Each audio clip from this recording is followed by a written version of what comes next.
what is going on here? Like, how do we crush it pretty much all year except for like January?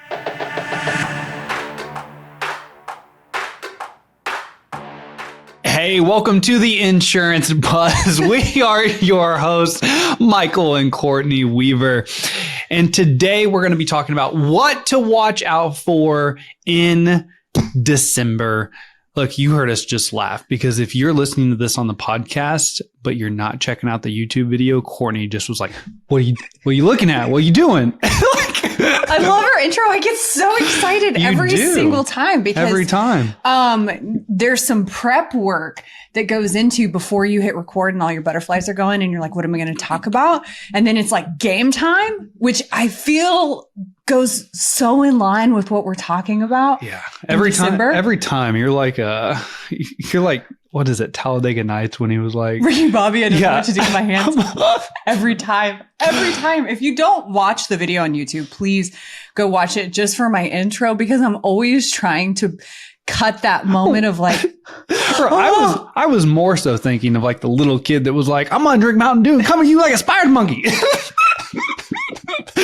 Anyways, here we go. I thought you were talking about I don't know what to do with my hands because every time I'm always like, my hands are by my face, I'm hyping it up. I am the hype squad. You are the hype squad. Are the hype squad. I am the buzz. You're the insurance. Let's get into it. Let's get buzzed today. So what to watch out for in December. Don't fall into the trap. So you're in one of three categories right now. And I know you are because we have been there. We've been in all three of these categories. So you've either crushed it this year and you're like, you know what? I'm coasting through the rest of the year. We did awesome. Time to get ready for 2024. Or you're so close to achieving your goal that you are pushing yourself to the limit. It's right there. You're putting in the hours. You're putting in you are pushing yourself hard. Or you're in the third category and you're so far away that you're over here just waving the white flag saying 2023 sucked. I'm ready for 2024. You have tapped out. You have tapped out. I am done. And look, I've been in every single category. Same. Like actually when talking about this out loud, one thing that always comes to my mind is when we were an agency, we ran the 10-month year. Yeah. So in 1031, all of our goals were based off of 1031, which is great because every single year, for the most part, we had wrapped up our year by 1031. There were some years where we had to roll over to like that 11/15 magical date. But then what would happen when our goals were wrapped up? I would pretty much let the team do whatever they wanted. Like, let's just sit on the couch and eat potato chips all day long, turn on movies and Netflix and just answer some phones, help people out. Other than that, I don't care. Yeah. When looking at that now, so every single year we always struggled in January and we really didn't start to see an uptick till February. Why is that? Well, because we decided to take the last 6, 7, 8 weeks of the year every year off. Like, I'm rewarding you. You did a good job. Let's just coast. Well, even when we were preparing to talk about this, I'm like, think about this from like a logical standpoint of let's just use your physical body because we're in workout mode. Okay. We've been going to the gym. We're taking things pretty serious. We've been prioritizing our health. Okay. #health. So it would be the same thing if you say, okay, I'm going to run a marathon and you spend the entire year preparing to run the marathon. You run the marathon in October, you hit it, you achieve an incredible time. And then you spend November and December celebrating. And then January comes and you're like, okay, now it's back to marathon time. Your body is not going to be in the same physical shape that it was in October or even in November. You've given it so much time of rest. And I think that takes a toll when you're waiting. I mean, I think about all of the times in my life that I was waiting for something to happen. I was waiting for a promotion. I was waiting for the next stage. I was waiting for it to get easier. The perfect time. I was waiting to call them back at the right time. I was waiting for them to be in a better mood. Yep. All of these times where I was waiting and those precious moments of that's actually where you can make magic instead of waiting, just go create something. So the question to you is, what would you have done differently? They hit it in October. Yeah. Instead of coasting for the next 2 months, looking back. So looking back, what you would have thought I would have learned, because I think it's hard to see it when it happened in like when we started 17, the beginning of the year sucked, 18, like it was like every year. And you would have thought I would have learned like, what is going on here? Like, how do we crush it pretty much all year except for like January? January would always struggle, especially in financial services. Like P&C, we could typically like see an uptick, but every year it was like kind of a slow start. Mm-hmm. And I could never, I don't know if it was just like it's because I was in it and I couldn't see it or what. So what would I do differently is a really good question. Number one, I wouldn't just let the team do whatever they wanted, because really that's what I would say every year. Like, just do whatever you want the next 2 months. Like you don't hit goals. It's okay. Like expectations are lowered right now. This is the time for us just to chill, get amped up and ready to make sure we crush it next year. Those are two opposing feelings too. That's interesting. You use those in the same sentence. I know. To chill and get amped up is a mixed message. To get rested. Like, let's get rested, but we also need to get ready. Yeah, that's still a mixed message. I know that's a mixed message. Where were you 5 years ago? I was in the same freaking trench you were going, this is great. It's fine. Yeah. I don't know what the problem is. So when you ask me what I would do differently if I was in that chair today, and it's much like we do in Weaver Sales Academy, like, yeah, we have our goals that we want to hit, but even when we hit those goals, we have benchmarks on top of those goals that are like, great, we hit our big audacious goal. What's the next benchmark? Mm-hmm. And it's about consistency. It's not about pushing yourself, because I don't want you to be I also don't want you to be in the situation that we've all been in, where you're pushing yourself so hard that by the end of December, you're burnt out. And you're like, I just need a freaking break to start the new year. Like, hell with these goals. Like, I just need a break. So it's a fine line between raising the benchmark, coasting, and pushing extremely too hard. And if you're in the white flag category, you're like, come on, man. Like, and we've been there too, like where you're just like, hell with this. In 2023, you may be there. You may be like, rates sucked. This year sucked. I had the most turnover I've ever had. I felt the worst I've ever felt in the insurance business. Every day seemed like it was just freaking hard. And I'm over here waving the white flag. That is also not the answer, because guess what? Nothing's going to get better in 2024. If it's shitty now, it's not going to get any better in 2024, just because January 1st is that magical day. It's that perfect time. It's the new year, new you. Bullshit. Like, no, everything's going to be the same. So I know I'm avoiding the question here, but I'm not avoiding it. I'm talking about a lot of things all in one answer.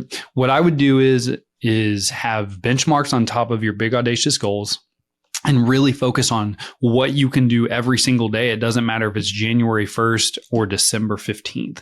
Like, this is what I do every single day as a producer. This is what I do as an agency owner.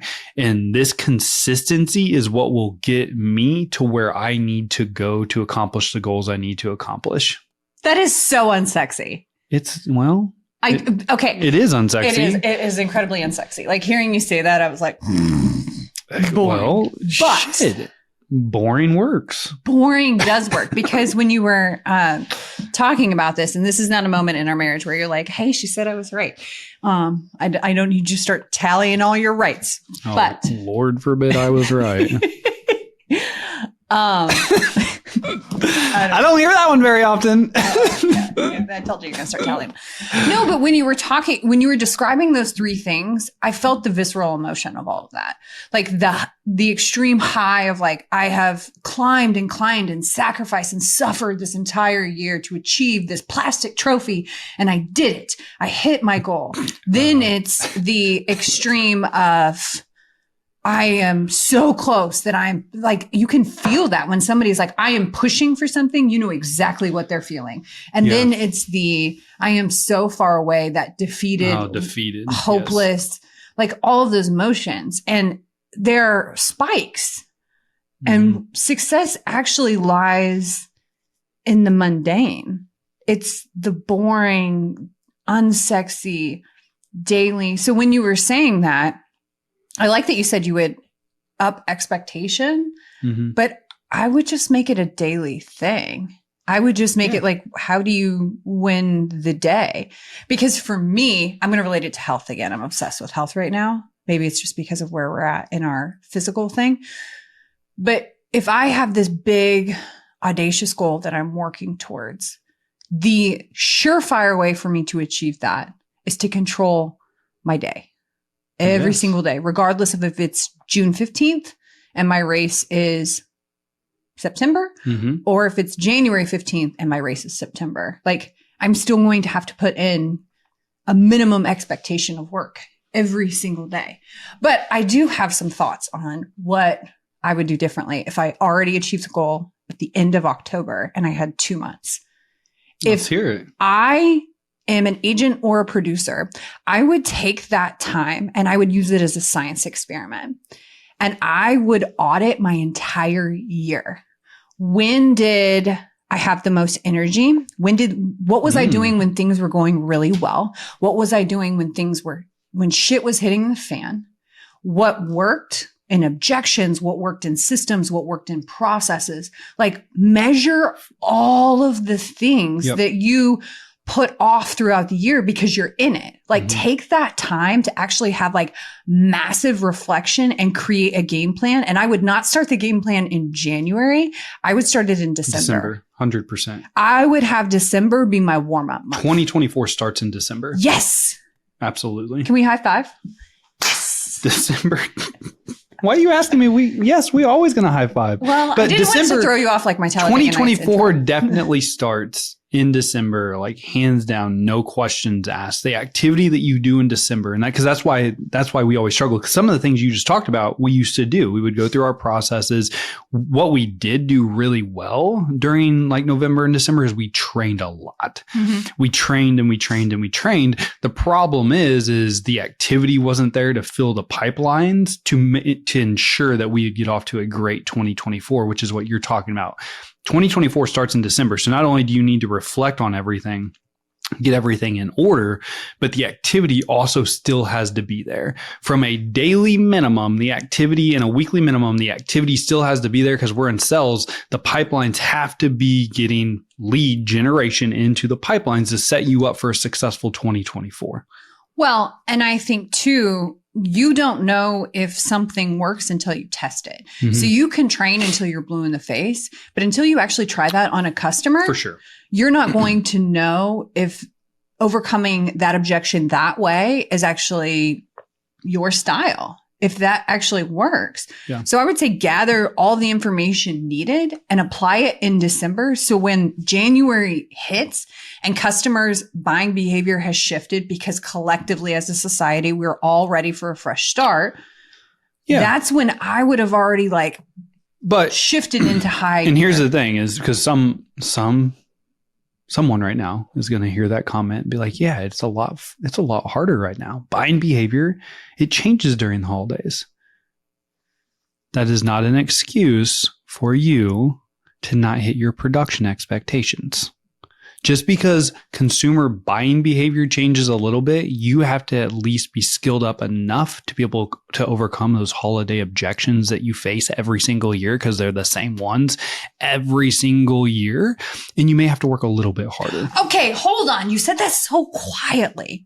I would like to amp that up a little bit. Can we amp it up? Don't be making no damn excuses about the holidays and consumer buying behavior. Look, things do get a little bit tougher in the insurance industry during November and December. I know that. You know that. You know that. Okay. That's just part of what we signed up for. You have to make sure you're skilled up enough to overcome those holiday objections that you are going to hear. Let's wait till after the holidays. Now's not a good time. Call me back in the future. Look, these are all objections you're going to hear. Skill up. If you don't know how to overcome those, this is exactly why you should be working with us at Weaver Sales Academy so that you don't have to worry about how you're going to overcome those.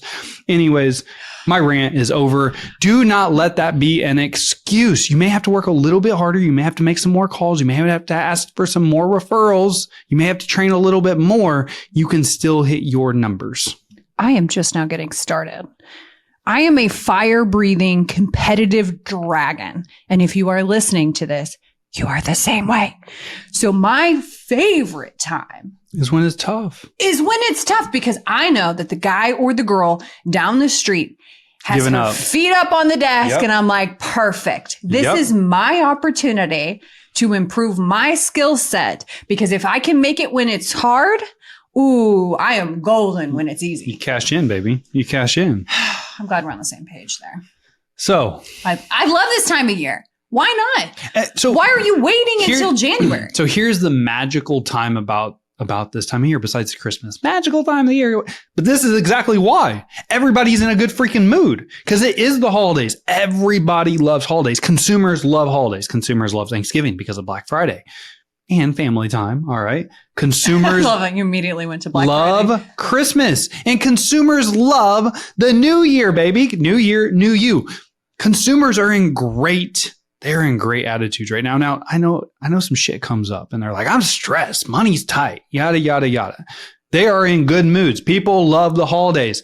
I'm driving down the road right now and people's Christmas lights are already up. Christmas trees are in the freaking living rooms lit up already. You saw it this morning on the way to the gym. You made a comment. That tree's up. People, this is a magical time of year. I'm telling you, we're drawing this to attention because we're recording this much before this will actually air. It is November 6th. Okay. And I got to be honest, if you're throwing shade on somebody having a tree up and lights on, if we were here this winter, I would have already done that too. Whoa. I'm not throwing shade on anybody. Do not make me look like the Grinch. It's not happening, Courtney. I'm not throwing shade on anybody. If you want to put your Christmas tree up and leave it up year round, I think you should. I'm all for it. Throw some decorations on there year round, depending on the time of year. Shit, 4th of July, you can throw some red, white, and blue on the Christmas tree. It'd look good. I'm all for Christmas trees being up year round.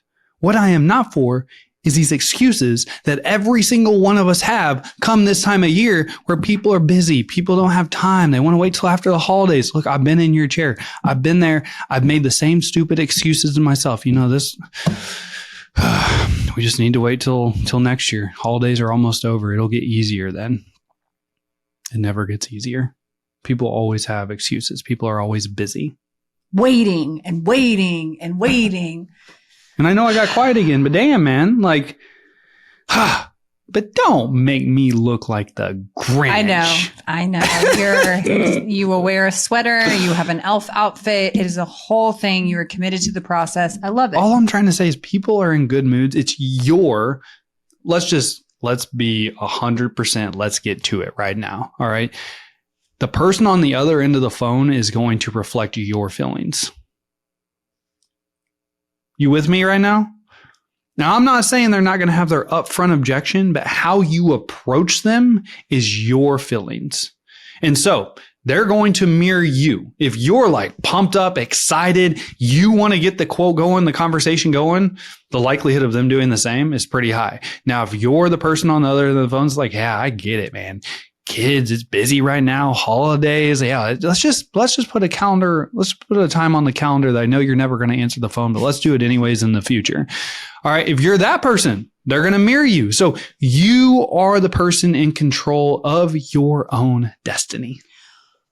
So philosophical. I love that. There's so many times I've wanted to high five you during this episode. It's been a lot of fun. So we covered if you crushed it. We covered if you're so close and so far. I think the main thing is, what would it look like if you made every day the beginning of January? Ooh, every day was January 1st. What if just not in business and life? Yeah. What if you looked at every day as a new opportunity to make shit happen? Oh, damn, that's powerful. Like, that's all that we're asking you to do is reflect on the year, what went well, what didn't go well. If you were so far away that you're like, oh, I just want to throw in the towel, that's a lot of micro decisions that you've made throughout the year. Which of those decisions are you not going to make again so you're not in the same position? And if you're so close that you're gritting through your teeth to get it done, that's also a choice of decisions. Yep. So I think we give a lot of weight to times of year and energy that's in the room. And I get that. But you are also responsible for creating the life that you want whenever you want. You can have the first of the year be in the middle of the year. So you have that same energy and excitement, and you bring that collectively to your office. Yep. As a producer, as an agent, I don't care what you're doing in there. If you walk in and you're excited that you're going to make something happen today, I guarantee you in your life and in your business, you make something happen. Think about if every single day you did treat it like January 1st. I would be shredded. You like there would, oh my God. Oh my God. I mean, but think about how like happy and joyful and excited you are always. Like, I don't care who maybe you January are. 2nd. I think a lot of people January are 2nd, hungover. January 1st, you may be a little hungover. All right, January 2nd. That's a fair point. Michael, I don't feel very good right now. Right. All right, so January 2nd. The whole point is here, how can you bring that level of excitement and joy into every single day? Like, how can you be excited every single day and just like ready? You're on top of the world. You're like, let's go crush some shit today. GST, baby. Get shit done. Let's go. All right. Today was good. Today was fun. I enjoyed today. I did too. I enjoyed today. If you enjoyed today, I hope you enjoyed today. All right. Make sure you text us 816-727-7610. And shit, if you are willing, I would love it right now. If you are a longtime listener of The Buzz and you have never, ever given us a 5-star review, and if you have pressed the 5 stars, but you've never typed out what you think of The Buzz, go back and add a little description of what you think of the Insurance Buzz. Me and Courtney, our guest, it would mean the absolute world to us. We are so close. We're so close to 100 reviews. It would mean the world to us if you took just 2 minutes, gave us a review, helped us break that 100 mark. Y'all, that would be amazing. All right. But you don't have to be a longtime listener either. You could be brand new here and be like, you know what? I'm digging it. I'm digging who they have on there. I'm digging what they're talking about. Share that with us. That also gives us feedback on what you like to listen to, what topics really interest you. We love that. It's our way of connecting with you too. So yeah, don't get me wrong here. Regardless if you've listened to 100 episodes or you've listened to one, if you love this shit, let people know about it. All right. So other than that, we love you. We appreciate you. As always, time truly is the most important and valuable asset that you have. I have. We all have. We appreciate you giving us your time today on The Buzz. Don't fall in to the December trap. All right. Keep at it. Wake up every single day like January 2nd, not January 1st hungover. All right. And go out. Crush it, my friends.